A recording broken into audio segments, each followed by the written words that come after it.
दोस्तों नमस्कार। जैसा कि आप सबको पता है कि जो राज्यों के अंदर विधानसभा के चुनाव हुए थे उसमें से तेलंगाना के अंदर कांग्रेस पार्टी को जीत हासिल हुई थी और जीत हासिल होने के तुरंत बाद तेलंगाना के अंदर मुख्यमंत्री का चुनाव हो गया था और अब जो है तेलंगाना की सरकार काम करने लग गई है। रेवंत रेड्डी वहाँ के मुख्यमंत्री हैं।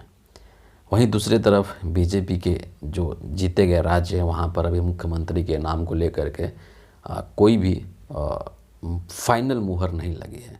लेकिन इधर जब तेलंगाना के अंदर मुख्यमंत्री का चुनाव हो गया, मुख्यमंत्री ने शपथ ले ली और वहाँ की जो सरकार है वो काम करना शुरू कर दी, तो इस बीच में सोशल मीडिया के ऊपर एक मतलब दुष्प्रचार कहिए या एक प्रोपेगेंडा कहिए वो चलाया जा रहा है। और ख़ास करके भाजपाई जो तंत्र है, भाजपा का जो ट्रोल आर्मी है उसके द्वारा, और कहा यह जा रहा है कि अब जो है ओवैसी को प्रोटेम स्पीकर क्यों बना दिया गया।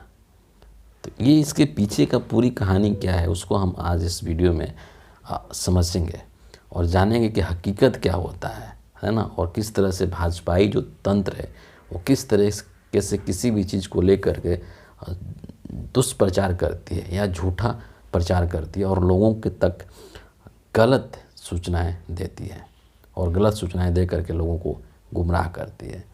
दरअसल पहले बात कि आपको ये समझना होगा कि प्रोटेम स्पीकर होता क्या है।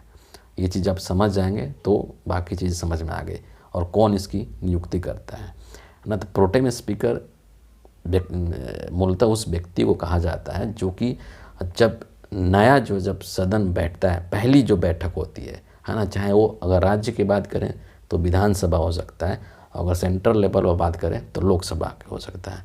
यानी कि जब चुनाव होता है ना, जैसे मान लीजिए कि लोकसभा का चुनाव हुआ या फिर राज्य के अंदर विधानसभा का चुनाव हुआ, तो चुनाव होने के बाद में जब सरकार बनती है तो जो पहली बैठक होती है, यानी कि जब मान लीजिए कि लोकसभा के संदर्भ में कहें तो लोकसभा की जब पहली बैठक होगी, या अगर राज्य के अंदर बात करें तो विधानसभा की जब पहली बैठक होगी, तो उस बैठक के अंदर जो सदस्य होंगे ना, उनको शपथ दिलाने के लिए, जो पार्टी जीत करके आई है उसके सदस्य शपथ लेते हैं, तो उस शपथ को दिलाने के लिए एक अध्यक्ष की ज़रूरत पड़ती है ना। लोकसभा अध्यक्ष की या फिर अगर विधानसभा की बात करें तो विधानसभा के अध्यक्ष की ज़रूरत पड़ती है।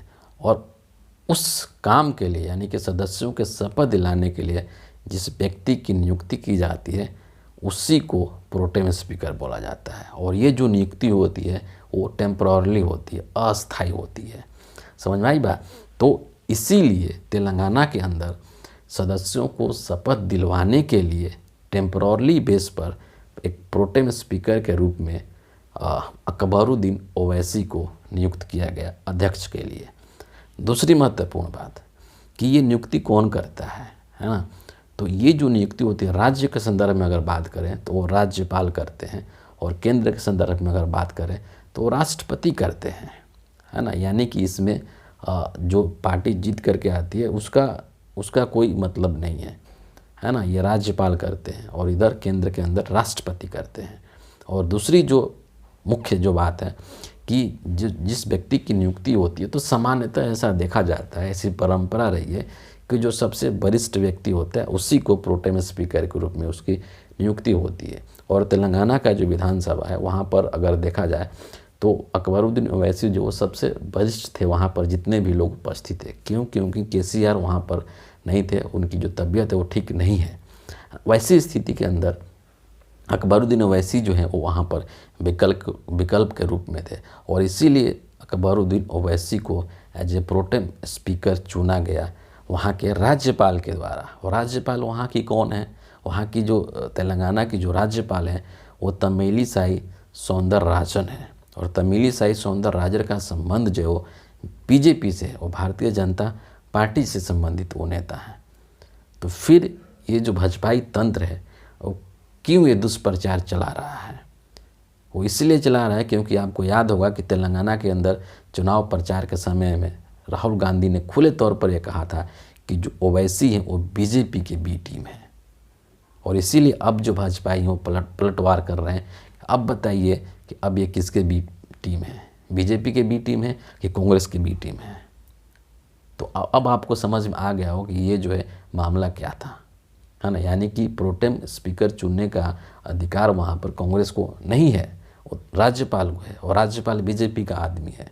तो आप कैसे आरोप लगा सकते हैं कि ओवैसी जो वो कांग्रेस के बी टीम है। तो ये पूरा मामला था, और इसको लेकर के किस तरीके से दुष्प्रचार किया जा रहा था। आई होप कि आपको ये पूरा मामला समझ में आ गया होगा। तो फिलहाल इस वीडियो के लिए इतना ही। आप सभी का बहुत बहुत धन्यवाद, और इस वीडियो को आप ज़रूर लाइक करें, अधिक से अधिक अपने दोस्तों के साथ शेयर करें, और हमारे चैनल को सब्सक्राइब करके हमें सपोर्ट करें। Thank you so much.